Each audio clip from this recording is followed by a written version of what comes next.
every religious institution, this is true of other traditions that I have come in touch with too, has many different layers, and there is a deep inner spiritual tradition to the Christian tradition that's expressed in the church, and is for me expressed in my particular church and for other people in their particular churches. But then there is also associated with the church institutional aspects, and I may or may not agree with those externals, or in certain cases I may, but in other cases I may not. And it is of course very typical for an institution that they want to they have always a tendency to put down your personal experience, and you better do what is taught here. You follow the doctrine and so forth. And if you are a member of a church, you should expect that, but it is also true that in the Christian tradition you're always encouraged to follow, regardless whatever else is said, to follow your conscience. You have a responsibility to form your conscience. That means you are not, you didn't invent the wheel. You have to look at the maps that other explorers of the spiritual realm, of the God realm, have drawn up.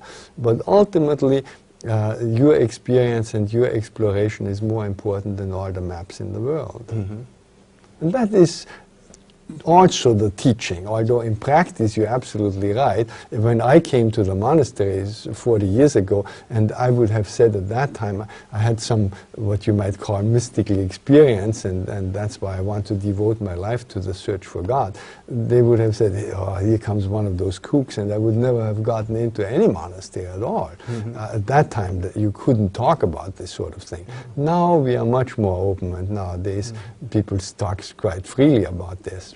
Spirituality. Well, of course, the church is an ancient institution, and it's gone through many cycles. One of the most frequently referred to struggles that the church has had, as I understand it, has been the struggle against Gnosticism, to identify Gnosticism as a heresy, and I thought what that was saying is that it's a statement of hubris to try and know God through your own inner experience. Yes. Now, there's an important point here. We have discovered today the positive aspects of Gnosticism. Up to well, the 40s, we didn't know Gnosticism really by its own testimony, but mostly by its adversaries and those little quotations from Gnostics that we had in the early church fathers. Then we found this whole Gnostic library at Nag Hammadi, and now we have many, many Gnostic books, and we can look what the Gnostics did on their own. But one has to make, and there were many good things, and the Christian tradition was impoverished by eliminating them, but there were also many things that we would not want to identify with today. For instance, the Gnostics had a very poor notion of the body. The body was really bad, and only the mind was good, and that's something that we wouldn't want to identify with today. That's just one of the elements that people don't stress so much.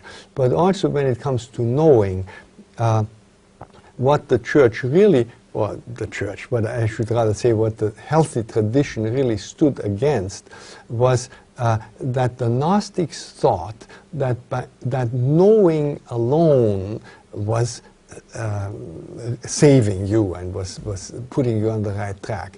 And what all the great saints and spiritual masters say is that knowing is a great help, but then you have to put that knowledge into practice. It's not just the knowing, it's the doing. So it was not a matter of rejecting the knowing, it was rather rejecting a knowing that's separated from the doing.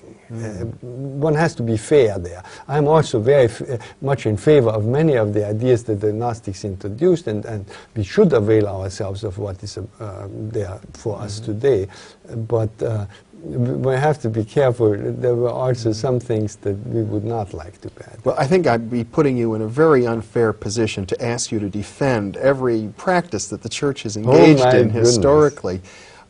Obviously, you're here speaking from a new point of view, and one that's to a large degree your own. You're speaking your conscience, I think. Yes, and I think that this is really how you can distinguish a great tradition within Buddhist, Hindu, Sufi, Christian, from what we call a cult. A cult for us has simply become a very negative term. And I have struggled for years to say, well, what really makes a cult a cult? And I have come to an answer that for me personally at least is very satisfying and helps me sort things out. And that is that a cult puts people down. You see, if you are told what is right and wrong, and you are not encouraged to make up your own mind, then we are not dealing with a healthy tradition, but with a cult. And if and one thing about all the great traditions, as I said, Buddhist, Hindu, Christian, that is noticeable throughout history is that when they were healthy, they built people up. They helped people eventually stand on their own feet and make their own decisions and come to their own conclusions. But this distinction between cult and tradition, authentic tradition, allows you to say that every authentic tradition runs the risk of any moment becoming a cult. And in the course of history, something that's 2,000 years old was not infrequently putting people down and making them shut up and just follow the guidelines and follow the rules and do what you're told and don't think about it too much and so forth. Well, that's not the healthy core of the tradition. So I am committed to the healthy core of the Christian tradition that makes you eventually stand on your own 2 feet. And the other one we just have to reject. Mm-hmm.